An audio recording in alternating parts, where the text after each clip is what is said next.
This is Pastor Mike Hoggard coming to you from Watchman Studios with another Watchman video broadcast. It's been a while, and I gave you some things to look at while I was on vacation. Hopefully you did your homework, because we're dealing with Matthew chapter 24 and what we're calling the mystery of mysteries. And if you watched the last program that we did on this, you sort of got an idea of where we're going with this. We're looking at practically every mystery religion, every secret society, every secret club organization, going all the way back to ancient Babylon and Samaria, and the secret societies and the secret meetings and the secret conspiracies that have taken place since that time up until this day and even into the future, because it hasn't happened yet. The events of Matthew chapter 24 and the stars falling from heaven have not happened yet, but it's my contention that event is what will initiate the New World Order. A lot of people think the New World Order is already in place because George Bush on 9/11 came out and said, "We hope this brings forth a New World Order." Well, if you remember, all the way back to the very first Watchman broadcast, which was in January in 2009, Henry Kissinger came out on the floor of the New York Stock Exchange after our glorious, wonderful government bailed out, not the American people, the great American banks, for which we're all indebted to, literally, and said, "We hope this event will bring forth what we call the New World Order." Well, it didn't. There's only one thing, Henry, that's going to bring, that literally is going to change everything and bring in the devils and all the conspiracy people and all the secret societies and all the groups. There's only one thing that's going to bring in their new world order. And that's what we find in Matthew chapter 24. Let's read it again. Verse 29, "Immediately after the tribulation of those days shall the sun be darkened, and the moon shall not give her light, and the stars shall fall from heaven, and the powers of the heavens shall be shaken, and then shall appear the sign of the Son of Man in heaven. And then shall all the tribes of the earth mourn, and they shall see the Son of Man coming in the clouds of heaven with power and great glory. And he shall send his angels with a great sound of a trumpet, and they shall gather together his elect from the four winds, from one end of heaven to the other." If you remember last time we were together on this, I showed you a tarot card that practically depicted this event, with the exception of, like, stars falling. Just hold on to that, because I'm gonna actually read to you what that tarot card actually means today, okay?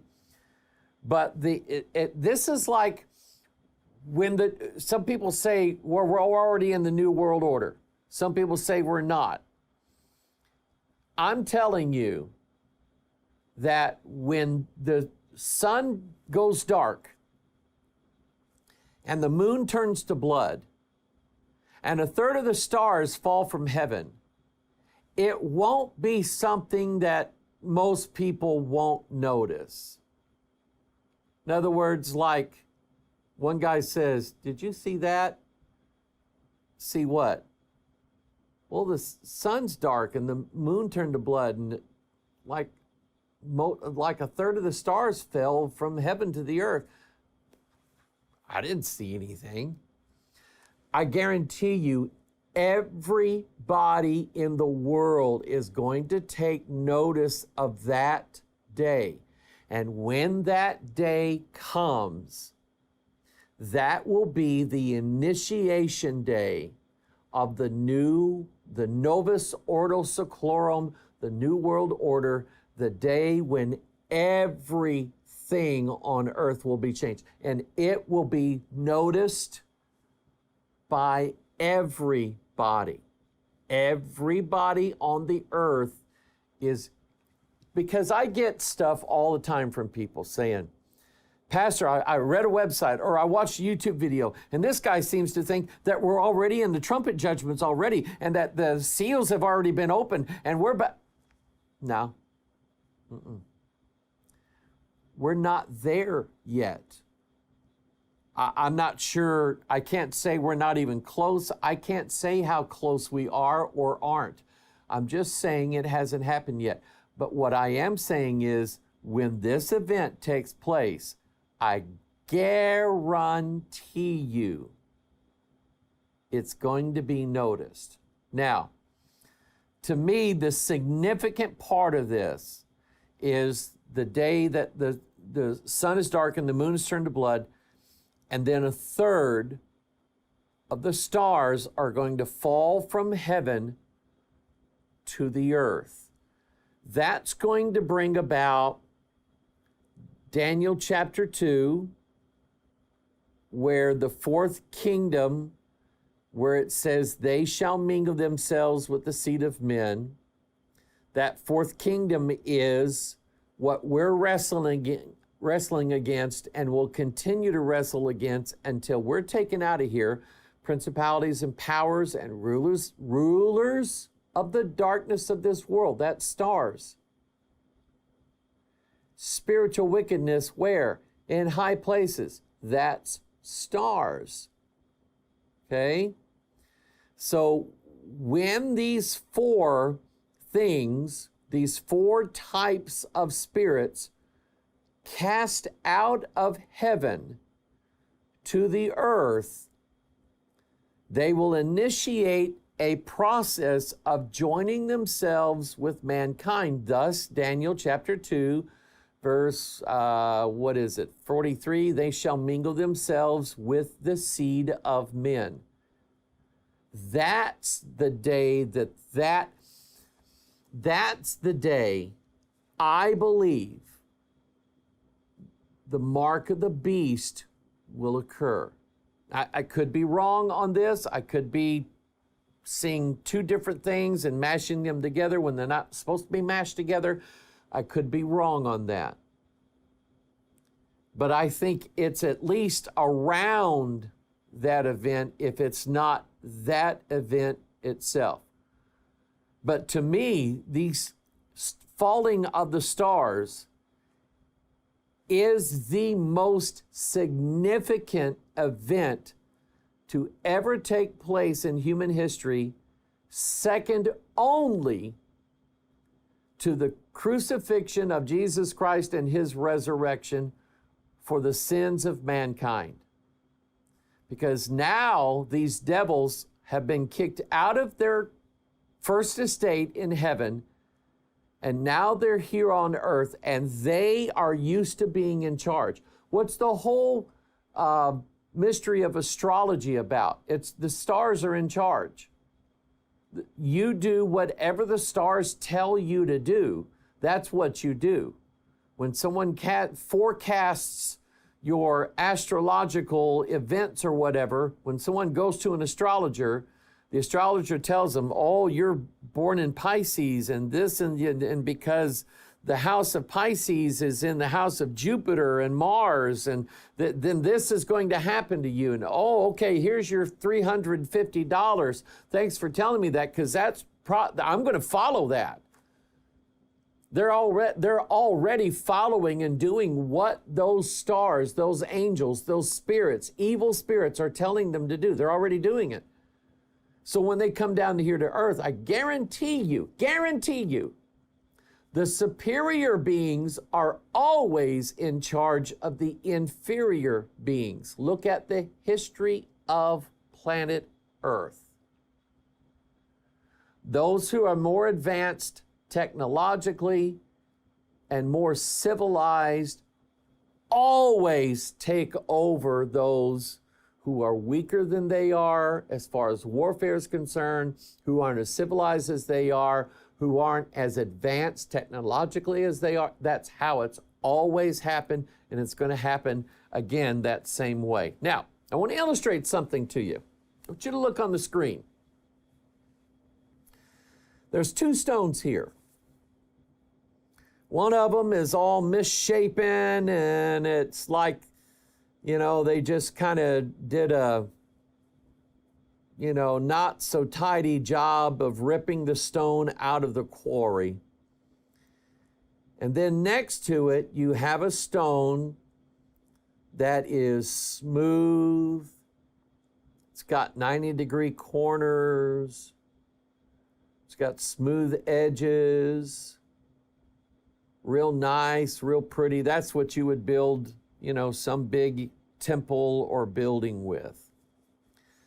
Those are called, in Masonic terms, amongst the stonemasons that go all the way back to ancient Europe, and now amongst Freemasons who never touch a brick in their life, but they're Masons, okay?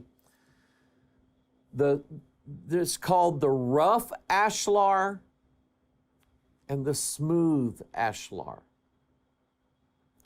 And the rough ashlar or stone represents man, how he is right now. Man is imperfect. He is misshapen. He doesn't do everything right. He makes a lot of mistakes. He is a bad person, on and on. Civilization, you know, it crumbles, everything decays.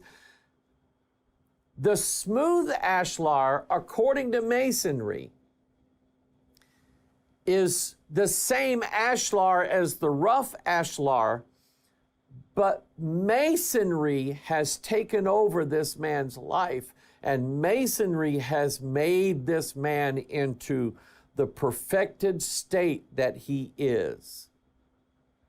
You see, Masonry speaks of what's termed the new man, Homo novus, the new species of mankind, and only the work of the tools of the workman, the Freemason, can turn that rough ashlar into the smooth ashlar. Now, let me sort of bring this back to Bible Christian terms.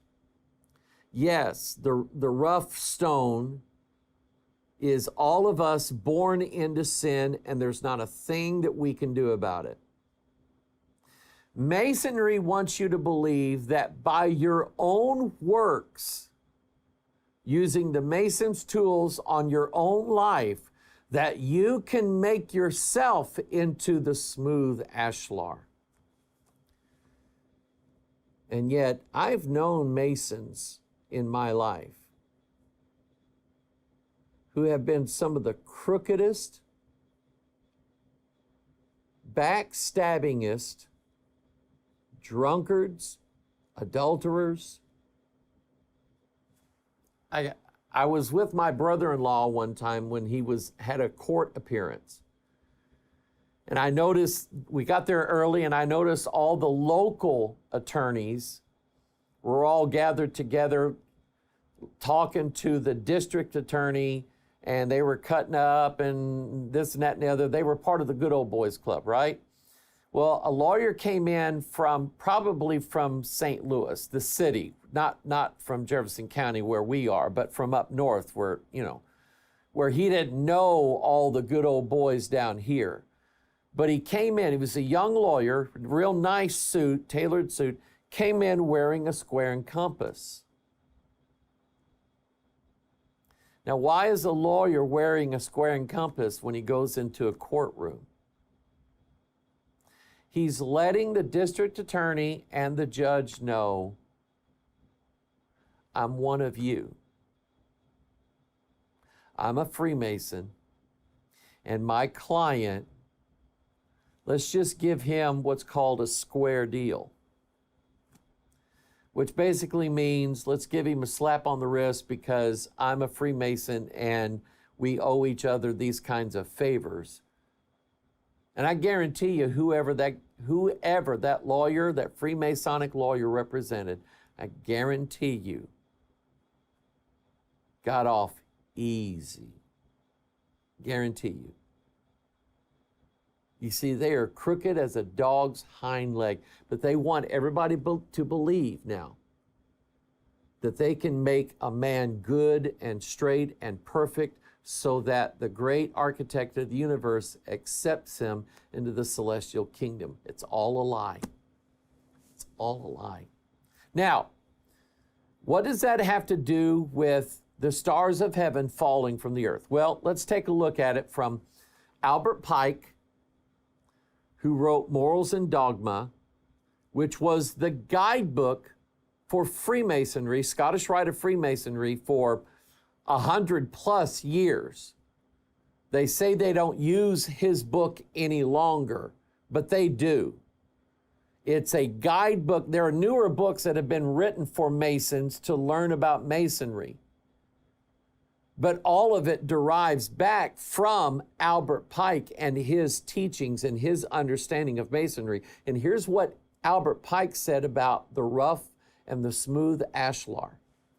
He said, aside from the operative aspect of their order, the Dionysiac architect, in other words, those who worshiped Dionysus. Let me stop right here. Dionysus was the same god as Bacchus, and Bacchus and Dionysus were the gods of wine and drunken wine parties, revelings, where you drank a lot of wine and got drunk, and you had orgies. And by the way, Dionysus and Bacchus were both androgynous gods, male-female gods. Yeah. Anyway, the Dionysiac architects had a speculative philosophic code. Human society they considered as a rough and untrued ashlar, but lately chiseled from the quarry of elemental nature. This crude block was the true object upon which these skilled craftsmen labored, polishing it, squaring it, and with the aid of fine carvings, transforming it into a miracle of beauty. These master workmen achieved liberation from the wheel of life and death by learning to swing their hammers with the same rhythm that moves the swirling forces of the cosmos. Then let me stop right here and explain this. I don't think I got it all out earlier. That to us Christians, we're born these rough stones that are imperfect, and we remain that way and we will die that way unless Jesus Christ, the stone rejected of men, who is the tried and true stone, the stone that was cut out without the hands of man, unless Jesus Christ makes us lively stones that are fit for the temple and the body of Jesus Christ. You see, in Masonry, it's all the work of Masonry and what Masonry does. But in Christianity, it's not about what we do at all. It's about what Jesus does to us. We then, as lively stones, do build up the whole house of God. That's 1 Peter chapter 2. Okay? And to those of us who believe in Christ and trust in His Word, that stone of Jesus is precious. But to the world, it's cast aside. They don't want anything to do with it. They would rather choose these thousands of other religious ideologies rather than choose Bible Christianity. Okay? Now watch this. Let me read this part again. These master workmen achieved liberation from the wheel of life and death. Let me explain what that is. That means the wheel of life and death basically is a cycle of life and death, that all of us are born and all of us must die. They believe that through the workings of the mysteries that you can escape that cycle and live forever. Well, that's what we believe, isn't it? But we believe that it comes through Jesus Christ, King of Kings and Lord of Lords, not the workings of the mysteries. Now, these master workmen achieve liberation from the wheel of life and death by learning to swing their hammers with the same rhythm that moves the swirling forces of the cosmos. What is the cosmos? The stars. In other words, when it says moves, when they learn to swing their hammers in the same rhythm of the swirling forces of the cosmos. In other words, when man unites with the cosmos, man will escape the wheel of life and death. Dun, dun, dun. You understand that now? It's the same promise that Satan made in Genesis chapter 3. Eat this fruit, and you shall be as gods, and ye shall not surely die. When man unites with the cosmos, the stars that just fell, then we will escape death. They venerated the deity under the guise of a great architect. That's what Masons call God, and master craftsman who was ever gouging rough ashlars from the fields of space and truing them into universes, turning these rough ashlar stones into the perfect stones of the universe, so that we are equal with the stars of heaven, the gods. The Dionysians affirmed constructiveness to be the supreme expression of the soul, and attuning themselves with the ever-visible constructive natural processes going on around them, believed immortality could be achieved by thus becoming a part of the creative agencies of nature. In other words, just let evolution take its course. Just let these cosmos, these stars, come down, do what they're going to do to mankind, and mankind will become gods like they are and will escape death and live forever. See, I'm telling you, these stars falling from heaven is the single most important event to take place outside of the death, burial, resurrection of Jesus Christ. This is the other gospel that Paul said an angel from heaven would bring with him.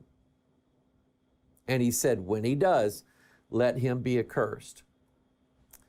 He also said in Morals and Dogma, you will hear shortly of the rough ashlar and the perfect ashlar as part of the jewels of the lodge. The rough ashlar is said to be, quote, a stone as taken from the quarry in its rude and natural state.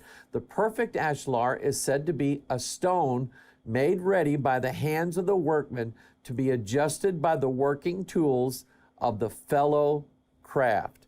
In other words, it's all about what all the secret societies can do and the secrets that they hold, which has everything to do with the joinings of the heavens and the earth together, which is when the stars fall from heaven to the earth. That's going to be that day. That when that day occurs, all of us rough-shapen humans will be perfected on that day when man joins with the cosmos. Here's another picture. This is a picture of a capstone. Now, these were rare because it's thought in Egypt that when they built the pyramids, some of them didn't put capstones on them deliberately, saying that God was the only capstone. Well, some of them did, and so it's rare to find a capstone that actually sat on top of a pyramid. Well, here's one of them here. Now, this is what Manly Hall, different than Albert Pike, this is what Manly Hall says about the capstone. Remember the back of the $1 bill. You have the unfinished pyramid, right? But then you have hovering over it, not sitting on it, but hovering over it, something that's different than the rest of those stones. Those stones are just stones. What's hovering over that is some illuminated spiritual figure called the all-seeing eye of God, or the all-seeing eye of Horus, illuminated, hovering over the top of that pyramid. The pyramid represents mankind. All of the stones represent all. In fact, Manly Hall said there's 72 stones on the back of the $1 bill on that pyramid.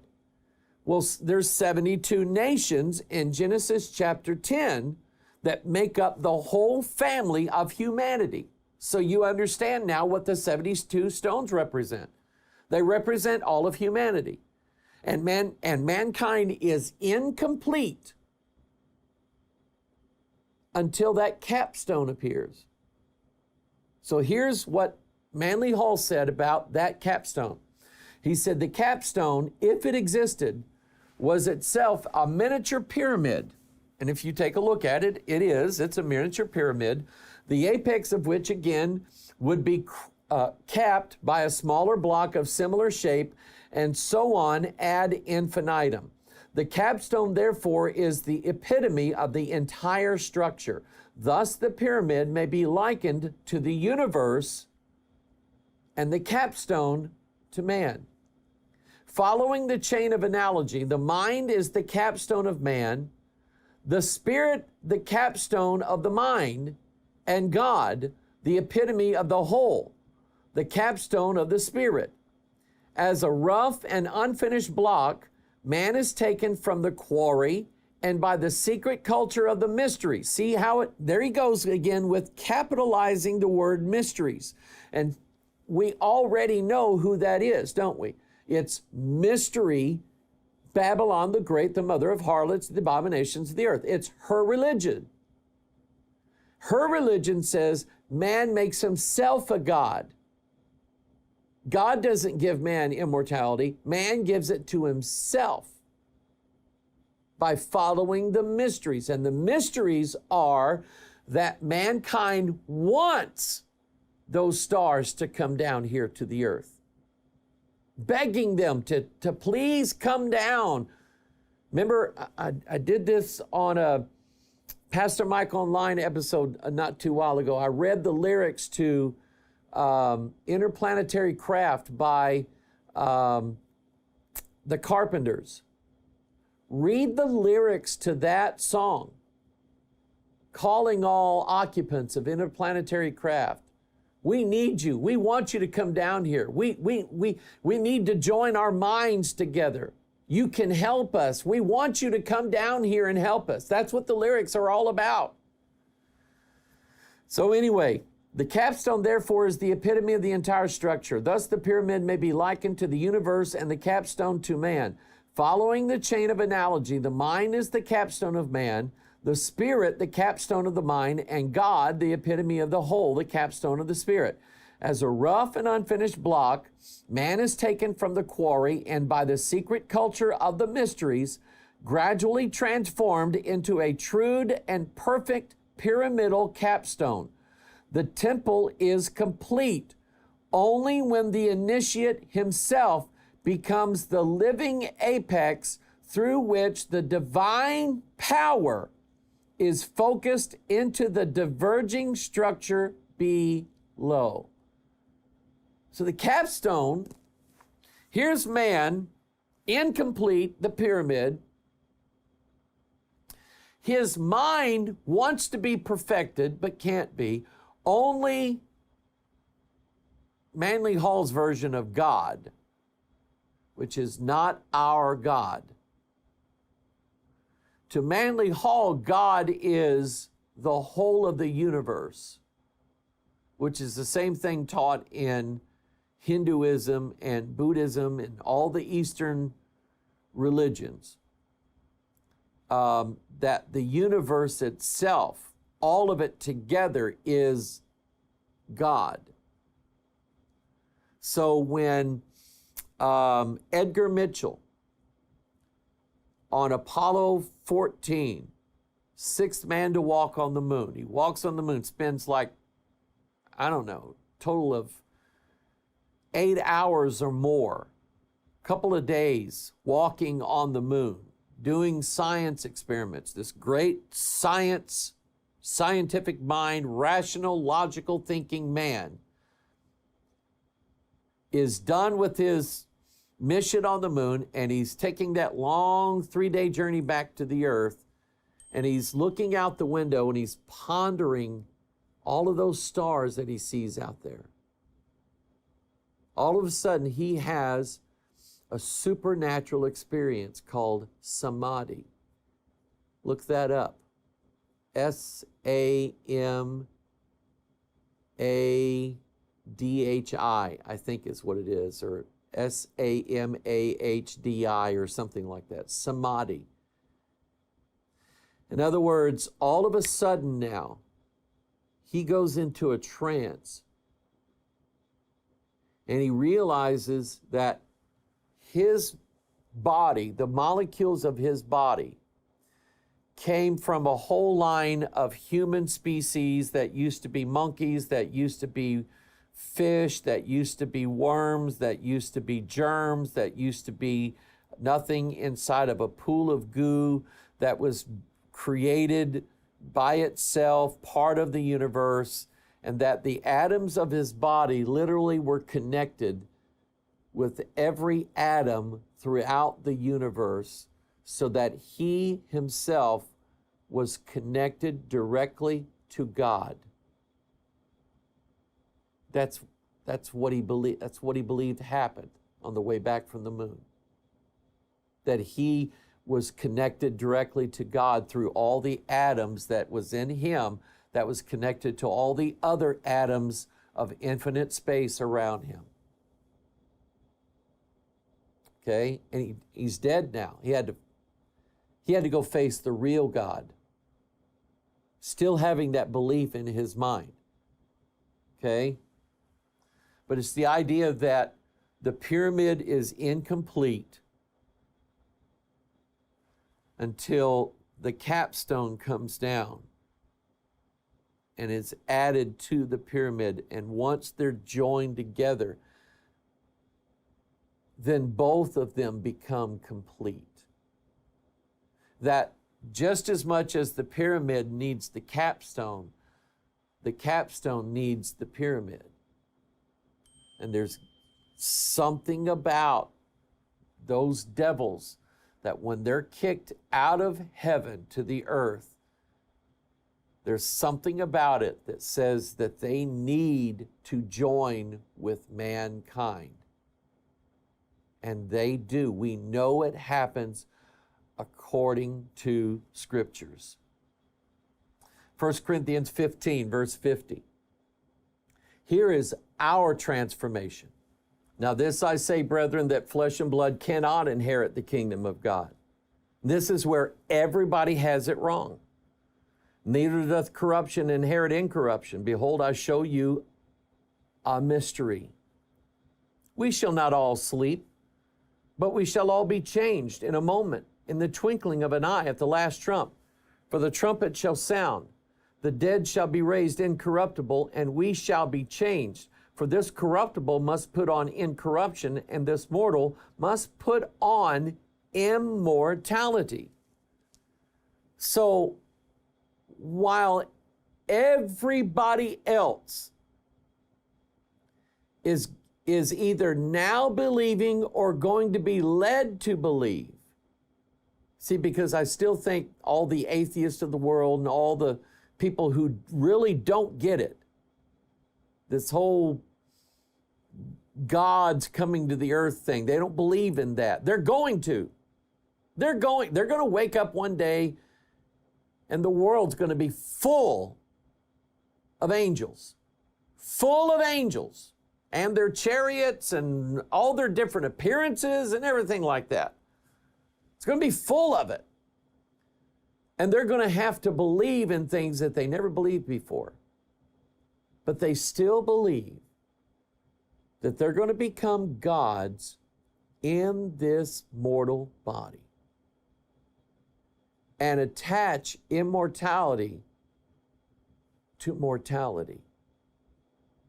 It's like Night of the Living Dead. That's what it is. But our belief, coming from the Word of God, says, no. Let's just go ahead and get rid of this body because it's no good. It's corrupt. It's awful. It's terrible. I'm here to tell you how bad it is. Let's get rid of this body. God says, I'll give you a brand new one and you will have immortality. And it won't cost you anything. You won't have to sell your soul to anything.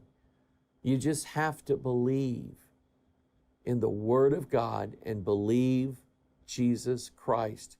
And He gives it to us absolutely free of charge. Why? Because He loves us. Now, we know that that change is coming to us. And I mentioned earlier that tarot card where there's a trumpet blowing and you have bodies coming up out of the ground. Let's take a look at it again.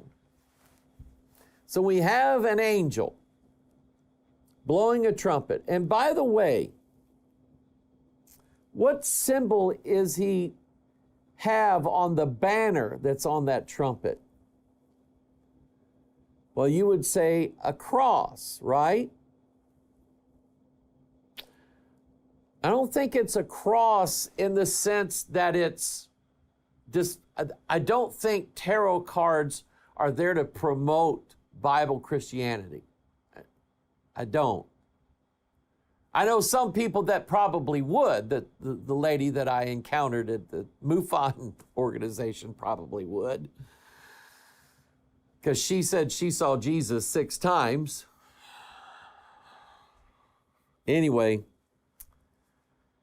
no, that's not a cross. That's a chromosome. It's a chromosome. Because Daniel 2 says that when they come,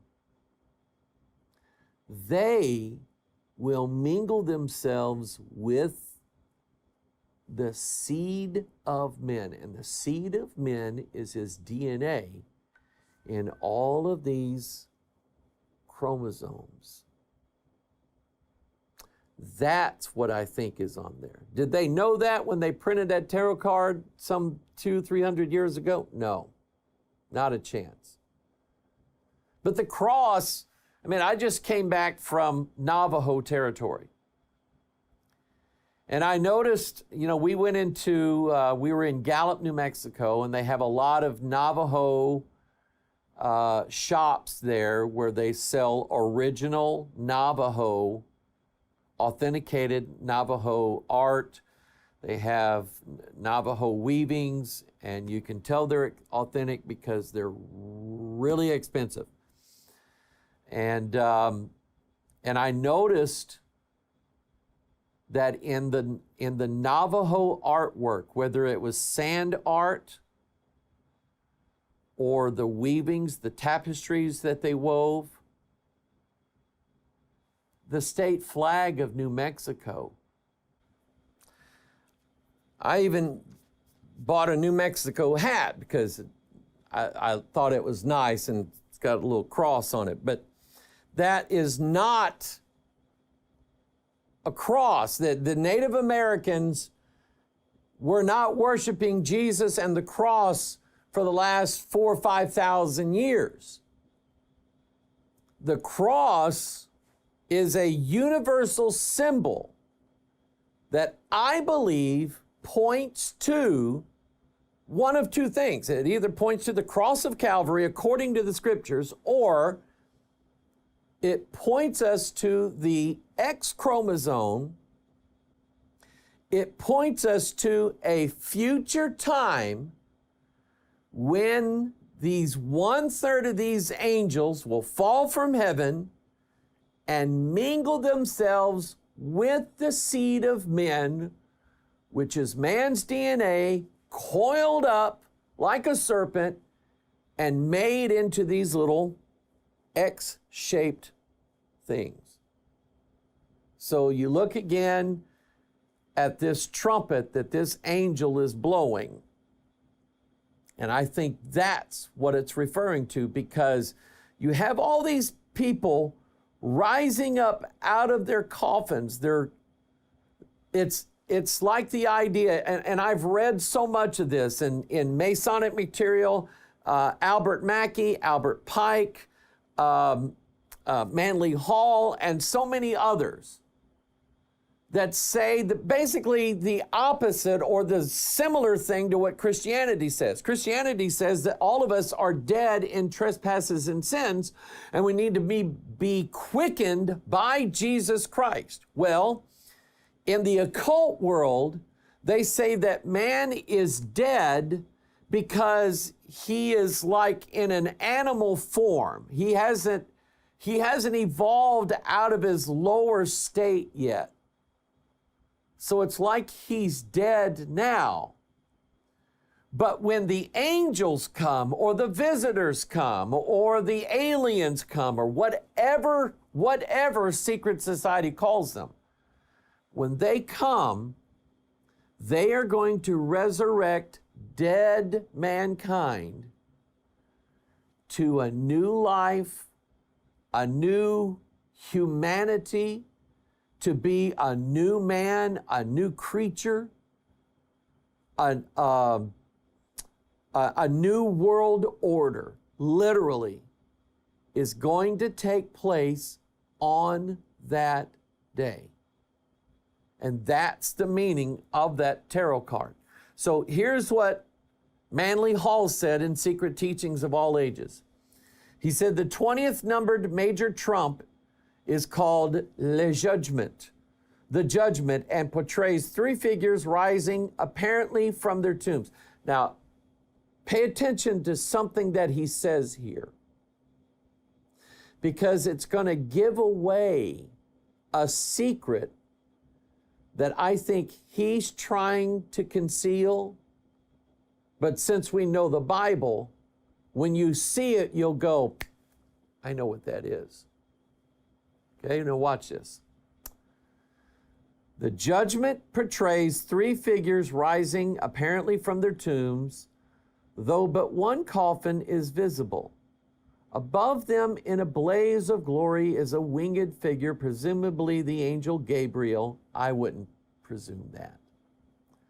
Blowing a trumpet. This tarot represents the liberation of man's threefold spiritual nature from the sepulcher of his material constitution. You see, that's what I was trying to say a while ago, is that the secret societies and the secret teachings believe that man is in a coffin right now. He's dead because he hasn't been elevated to godhood yet.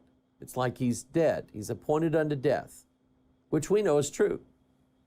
And watch this.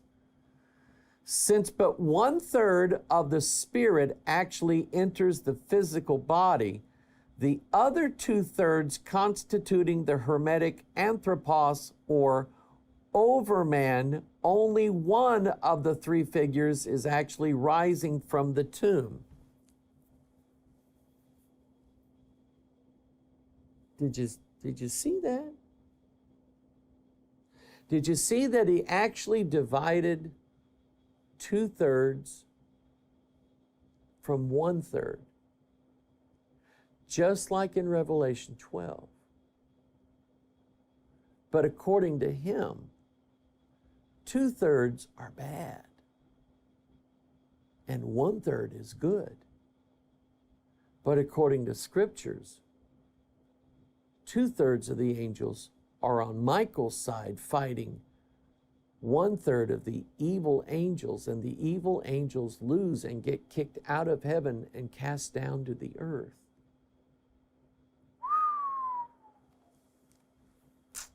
And then he says the overman.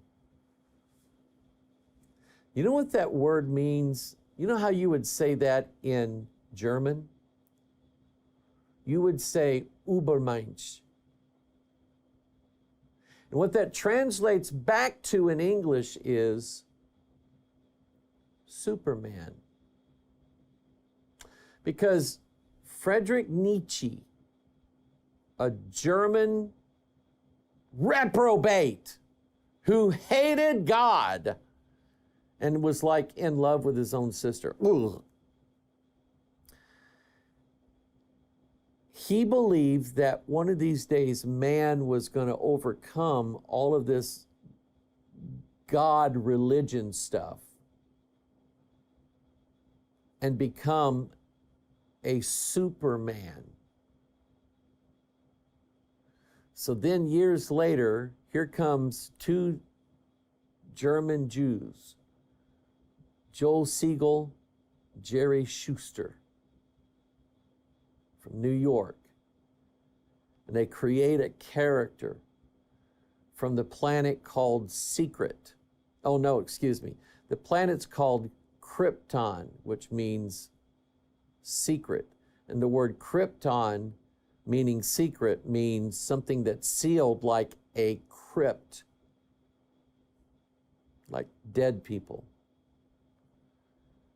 And they create this character and they call him Übermensch, Superman. True story. So the Superman, the blast of the trumpet represents the creative word by the intoning of which man is liberated from his terrestrial limitations. In this, see, I gotta stop right here.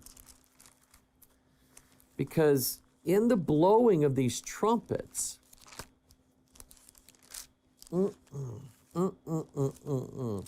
poor Manly Hall, he just didn't get it. Because when the fifth angel sounded, a star falls from heaven, and to him is given the key of the bottomless pit. And once he's released and he opens up the bottomless pit, then all of these devils start flying out with stingers in their tails, and they sting all of mankind. And for 5 months, mankind wants to die, but he can't. He's in such agony that he would give anything to be able to die, but he can't die. Nobody dies for 5 months.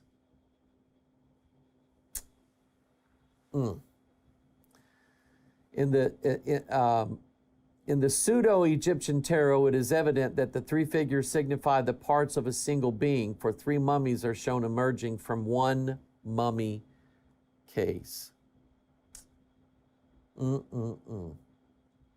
Now, let's go to Deuteronomy. And we're going to start looking at more of these mysteries in relation to other prophecies that were given in the scriptures. Prophecies that where God specifically warned us about other gods that so far we've never known before that are coming to this earth. Deuteronomy 13:1, and I've used this before, but watch this. If there arise among you a prophet or a dreamer of dreams, and giveth thee a sign or a wonder, and the sign or the wonder come to pass whereof he spake unto thee, saying, let us go after other gods which thou hast not known, and let us serve them. Thou shalt not hearken unto the words of that prophet or that dreamer of dreams, for the Lord your God proveth you to know whether you love the Lord your God with all your heart and with all your soul. And you shall walk after the Lord your God and fear him and keep his commandments and obey his voice, and ye shall serve him and cleave unto him. Other gods which thou hast not known. God has reserved these angels under the ground now for all the time that they did what they did in the days of Noah. And he's never let them out yet. These gods are going to be released at the sounding of the fifth trumpet. And people are going to say, let us go after these gods. We've never known these gods before. Let us go after them. And even show signs and wonders and dream dreams and tell the dreams, and the dreams come to pass, and then people are going to follow these false teachers.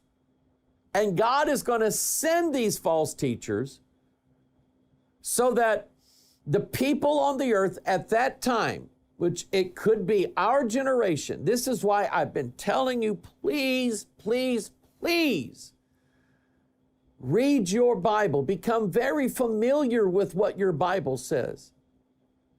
Read it, know it, study it, memorize it, meditate on it, think on these things, the Bible says. Because the false teachers are going to come out. And I'm telling you, if you're not on God's A list, and he's only got one list, and it's the A list. And if you're not on God's A list, he's going to turn you over to believe the false prophets. Because some of you already believe the false prophets that are all over the internet. You believe everything they say. You believe everything that they make up. You accept what they say with absolutely no evidence whatsoever. And I'm warning you, don't do that. Follow the Bible, will you? Follow the scriptures. Deuteronomy 28. Thy sons and thy daughters shall be given unto another people. I've read quite a few abduction stories where adults would under hypnotic regression, after realizing something's been going on, that they've been abducted by these devils, only to find out under hypnotic regression that their children have been being abducted too. And while that troubles them greatly, they realize that there isn't a thing they can do about it. My hope in trying to reach these people with the truth is to let them know that Jesus Christ can break that cycle. Because generally, and this is what John Mack figured out, and a lot of other, Bud Hopkins figured this out, a lot of other researchers who into human alien abductions, was what they realized was when they found an adult generation that was being abducted, if those people had kids, almost without fail, their children were abducted. And then they realized that these adults as children were being abducted as well. And more than likely, some of them find out that their parents were being abducted. It's a generational thing. And my hope is is that you would understand that while God said that he visits the iniquity of the fathers under the third and fourth generation, is that Christ came to die on the cross to stop all of the generational curses. And that you and your children can be safe again from never being abducted, ever, if you will follow and trust in Jesus Christ. Because these aliens, they're devils. They were stealing your parents, they were stealing you as a child, and now they're stealing your children. Look at what it says. Thy sons and thy daughters shall be given unto another people. And thine eyes shall look and fail with longing for them all the day long. And there shall be no might in thine hand. The fruit of thy land and all thy labors shall a nation which thou knowest not eat up. And thou shalt be only oppressed and crushed alway. You're living under oppression, and there's nothing you can scream horror, and it's like they don't care. Those aliens don't care, do they? It doesn't bother them. They have no emotion toward us. We're like ants to them. We step on ants all day long. Don't think nothing. We don't have ant funerals for all the ants that we step on. And they don't care how bad it hurts you and your children. They don't care. Deuteronomy 28:36, the Lord shall bring thee and thy king which thou shalt set over thee unto a nation which neither thou nor thy fathers have known. Think about that. And there shalt thou serve other gods, wood and stone. Now, just ask you a question. You know, my father grew up, he was a baby boomer. He grew up after World War II. He was born in 1941, so right after World War II started. But he knew all the nations of the world. He took geography class, graduated high school. He knew all the nations of the world. His mom and dad, they grew up, they were educated. They grew up on farms, but they were educated enough to read and write and spell and everything, and they knew all the nations of the world. So when it says, unto a nation which neither thou nor thy fathers have known, what nation could that be? It can't be a nation here anywhere on this earth, hiding away somewhere. It has to be a nation that they're not from this world. They're from another place. Deuteronomy 28:42, all thy trees and the fruit of thy land shall the locust consume. The locust are what we just read, Genesis or Revelation chapter 9, at the blowing of the trumpets. Manly Hall thinks that at the blowing of the trumpets, that it's going to be great for everybody worldwide. Everybody's going to rise up from the dead life that they've been living, and we're all going to become the new man. But that's not what's going to happen. The locust, in Revelation 9, the locust is going to come out of the pit of hell.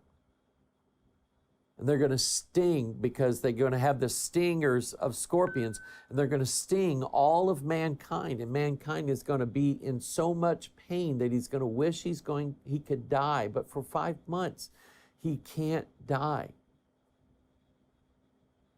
Doesn't sound so good, does it? And then he says this, Deuteronomy 28. Therefore shalt thou serve thine enemies, which the Lord shall send against thee in hunger, and in thirst, and in nakedness, and in want of all things. And he shall put a yoke of iron upon thy neck. That's the iron kingdom, until he have destroyed thee. And the Lord shall bring a nation against thee from far, from the end of the earth. Remember what we talked about last time. The end of the earth is the Kármán line, where the earth's atmosphere ends and all of the airspace of every nation stops. It's a jurisdictional line. They're going to come from the end of the earth, meaning they're not coming from this planet. They're coming from the heavens. From the end of the earth, as swift as the eagle flieth, a nation whose tongue thou shalt not understand. And only those of you who have encountered these aliens or these spirits, who have heard them speak, or have seen their writings on their ships, you know what that is. They speak in a language. I mean, what language on earth right now is there that no one understands? They even cracked the Voynich Code, the book that was written that nobody knew what it, they thought some alien wrote it, but they found out, no, they finally broke the code, the Voynich Code, the book. Go look that up. They finally broke the code. There isn't a language that we don't know on this earth. But they speak one that nobody knows. Whose tongue thou shalt not understand, a nation of fierce countenance, which shall not regard the person of the old, nor show favor to the young. And he shall eat the fruit of thy cattle and the fruit of thy land, until thou be destroyed, which also shall not leave thee either corn, wine, or oil. Remember the corn, wine, and the oil? Or the increase of thy kine, or flocks of thy sheep, until he hath destroyed thee. Now that nation is coming. And there's nothing going to stop it. There's an event, there's going to be a war in heaven. You see, some of the alien positive people, I call them alien positive because they're in favor of they say there's good aliens and bad aliens. The alien positive people, they have been told by what they call the good aliens that there's bad aliens that they're at war with. And the war has been going on for thousands of billions of years. And they're here to protect our planet from these aliens that they've been fighting against. Well, let me kind of straighten all this up for you. The good angels that God has on his side, Michael and his angels, 2/3 of the heavenly hosts that serve Jesus Christ, they're the good guys. All of these alien races, the Nordics, the Draconians, the Greys, they're evil. They're evil from their core. They appear, Satan himself shall appear as an angel of light, the Bible says. He will look like one of the good guys. He will look and appear as if he's God, and everybody's going to worship him as God, but he's not God. And 1/3 of the angels, yes, there is a war that has been going on for millennium. And it's going to continue to go on until Michael overcomes Lucifer and his angels, and Lucifer takes 1/3 of his angelic army and casts them down to the earth. And according to the New Agers and the Freemasons and the Rosicrucians and all of the other secret societies and secret mystery religions, that's going to be the greatest day ever, because they're going to come and join with us. Calling occupants of interplanetary craft, we want you to come down. They make it sound so good and so pretty, that beautiful, wonderful day when these angels come glowing down on the earth, and they want to join with us, and people are going to let them. But you're going to find out that that's going to seal your doom. And I want to warn you,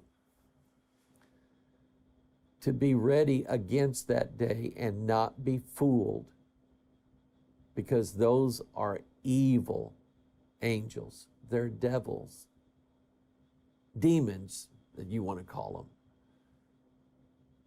And they mean to destroy all of mankind and prevent mankind from ever worshiping the true God again. Now, I've got more evidence that I'm going to show as time goes on. But I'm telling you, this event where these angels come down, it literally is going to be the most significant day ever. But it's not going to be to the favor of mankind. Only Jesus Christ can save you from the events that are going to take place that day. Will you put your trust in Him? And it's just as easy as believing, for God so loved the world that He gave His only begotten Son, that whosoever believeth in Him should not perish, but have everlasting life. And whosoever shall call upon the name of the Lord shall be saved. It's just that simple. Would you commit yourself to Jesus Christ today? Because I don't know when that day is going to happen. It could happen tonight, tomorrow, a year from now, 10 years from now. I don't know. But I got ready a long time ago, since I didn't know what day it was going to happen. And I'm ready to be on the side with Jesus Christ and not these evil angels. This is Pastor Mike. I've just touched the tip of the iceberg of this thing. A lot more information I'll be sharing with you as time goes on this issue. God bless you. We'll see you next time. Bye-bye.